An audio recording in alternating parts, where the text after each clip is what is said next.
In digital Marathi, जनतेच्या हक्काचं व्यासपीठ। या महानगरपालिकेमध्ये आता अजित शेख जे ज्या IAS झालेले आहेत, IAS होऊन उपयोग नाही, त्यांनी माणूस होण्याची गरज आहे, संवेदना त्यांच्यामध्ये असण्याची गरज आहे। आपण जर नीट बघितलं तर ही आत्महत्या नाही आहे। उल्हासनगर महानगरपालिका, राज्य सरकार, इथले सगळे अधिकारी, प्रशासनिक, हॉस्पिटल प्रशासन यांनी संगनमताने केलेली ही हत्या आहे, हे मी अत्यंत जबाबदारीने इथे नमूद करतोय। उल्हासनगर महानगरपालिकेच्या सुपर मल्टी स्पेशालिटी हॉस्पिटलमध्ये सुरक्षारक्षक म्हणून काम करत असलेल्या राजू धाटावकर यांनी सोमवारी आपल्या राहत्या घरी गळफास घेत आत्महत्या केली होती। तब्बल 6 महिन्यापासून हॉस्पिटल प्रशासनाने पगार दिला नसल्याने ही आत्महत्या केली असल्याचा आरोप मयत राजू यांच्या परिवाराने केला आहे। त्याविरोधात आज उल्हासनगर महानगरपालिकेच्या बाहेर कायद्याने वागा लोकचळवळ संघटनेने मूक निदर्शन आंदोलन केले। उल्हासनगर महानगरपालिकेचे म्हारळ गाव येथे सुपर मल्टी स्पेशालिटी हॉस्पिटल आहे। या हॉस्पिटलचे फेब्रुवारी महिन्यात मुख्यमंत्री एकनाथ शिंदे, डॉक्टर श्रीकांत शिंदे, कपिल पाटील, रवींद्र चव्हाण यांच्या हस्ते उद्घाटन करण्यात आले होते। कोट्यवधी रुपये खर्च करून हॉस्पिटल तयार करत असताना देखील हे हॉस्पिटल गेल्या 2 वर्षांपासून मुख्यमंत्र्यांच्या हस्ते उद्घाटनाच्या प्रतीक्षेत होते। 2 वर्षांपासून रुग्णालय तयार असून त्यातील सामान हे विना वापर तसेच पडले होते। त्यानंतर हे सर्व सामान भंगारात काढून पुन्हा नवीन सामान हे खरेदी करण्यात आले। एकीकडे कर्मचाऱ्यांना देण्यासाठी प्रशासनाकडे पैसे नसताना रुग्णालयातील सामान भंगारात काढून नवीन सामान घेण्यात आले असून यातून पालिकेचा भोंगळ कारभार हा दिसून येत असल्याचा आरोप कायद्याने वागा संघटनेने केला होता। हे हॉस्पिटल प्लॅटिनम हॉस्पिटलचे डॉक्टर संजित पॉल यांच्याकडे चालवायला देण्यात आले आहे।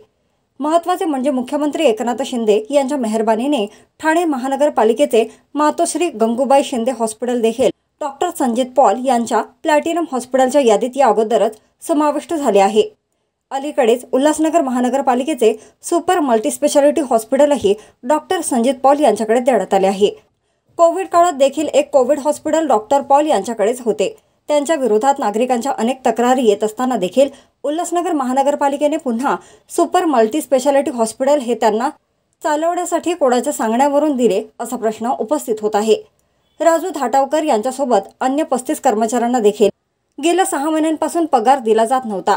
राजू धाटावकर हे कर्जबाजारी झाले होते। त्यांच्या अंगावर अनेक प्रकारचे कर्ज होते। पगार मिळत नसल्याने त्यांना कर्जाची परतफेड करणे शक्य नव्हते। प्रशासनाला वारंवार विनंती करून देखील पगार मिळत नसल्याने ते मागील 15 दिवसांपासून घरीच होते।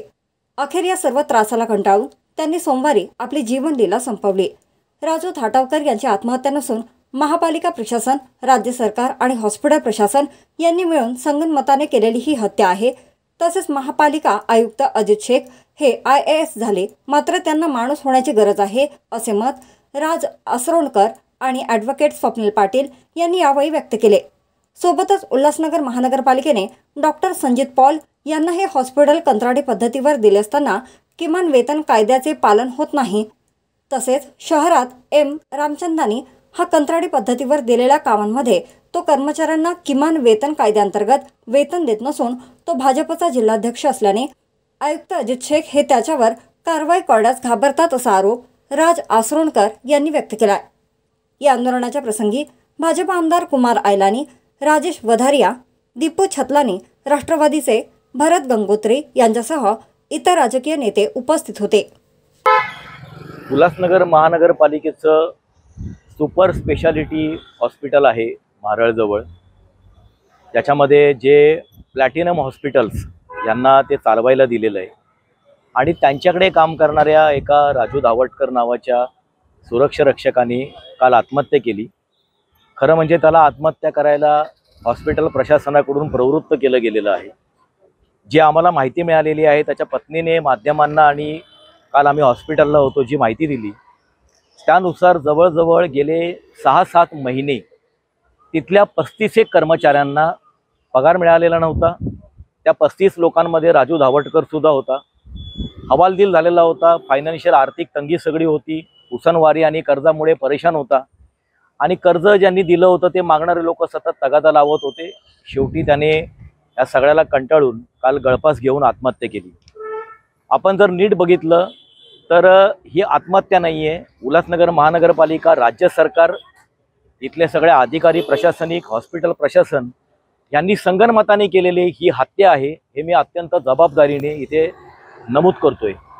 खरं म्हणजे राजू धावटकर सारखे असे लाखो लोक महाराष्ट्रामध्ये कंत्राटी पद्धतीने काम करतायत. त्यांच्यासाठी कायदे आहेत वेगवेगळे. कंत्राटी कायदा आहे, किमान वेतनाचा कायदा आहे, बोनसचा कायदा आहे, असे वेगवेगळे कायदे आहेत.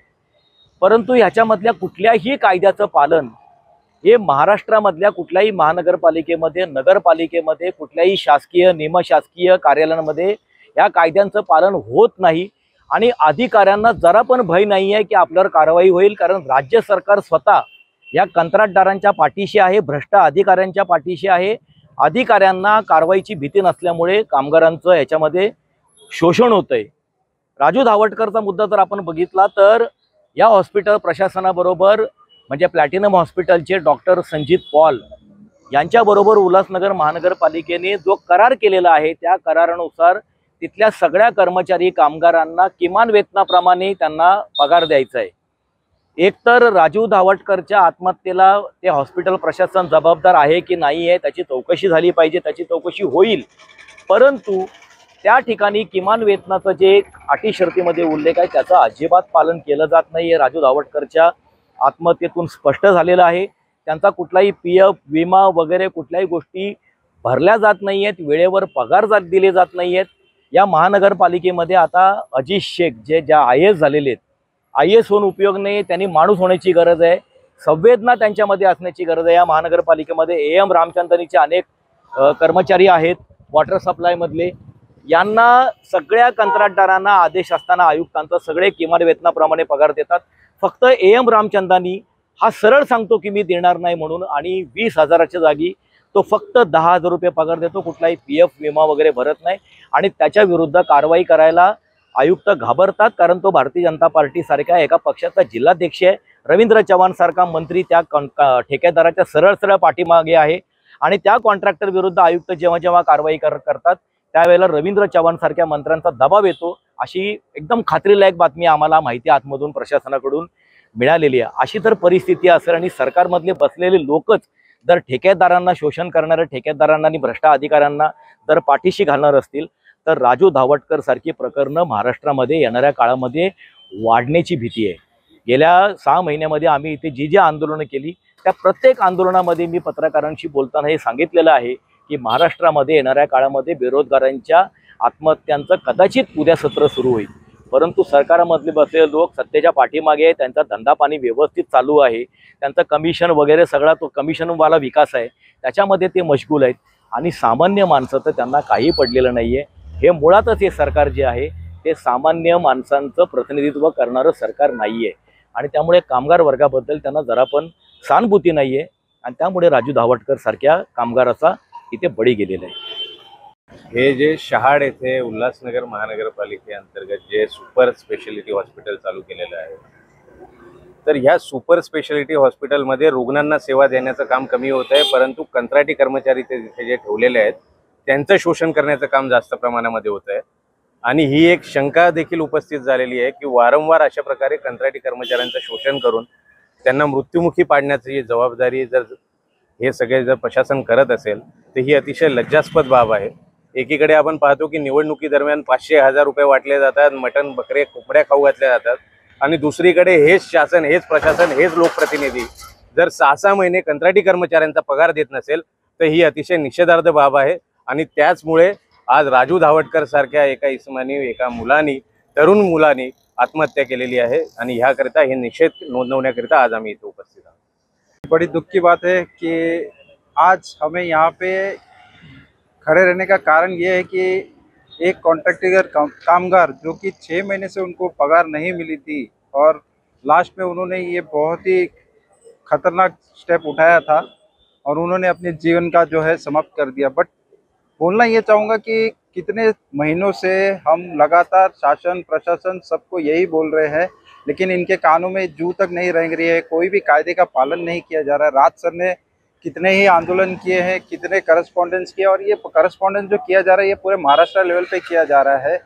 और ये बहुत ही दुख होता है ये सोच के, और यहाँ की जनता के लिए भी बहुत दुख होता है कि जिन्होंने ऐसे जनप्रतिनिधि को यहाँ पे चुन के दिया है. आपके माध्यम से ये जरूर मैं बोलना चाहूँगा, जैसे कि सबने एक संदेश तो दे दिया है कि सरकार को कोई निर्णय ठोस कदम लेना चाहिए, बट यहाँ के शहर की जनता के लिए भी मैं एक जो है संदेश देना चाहूँगा कि आने वाले चुनाव में आप ही हो जो इस शहर को बचा सकते हो।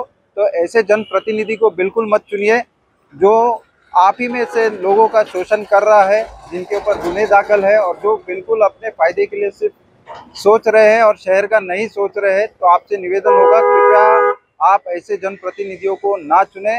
अब पानी जो है वो सर से ऊपर जा चुका है। अगर आपको आपके शहर को बचाना है तो आपको ऐसे जनप्रतिनिधियों को बहिष्कार करना ही होगा।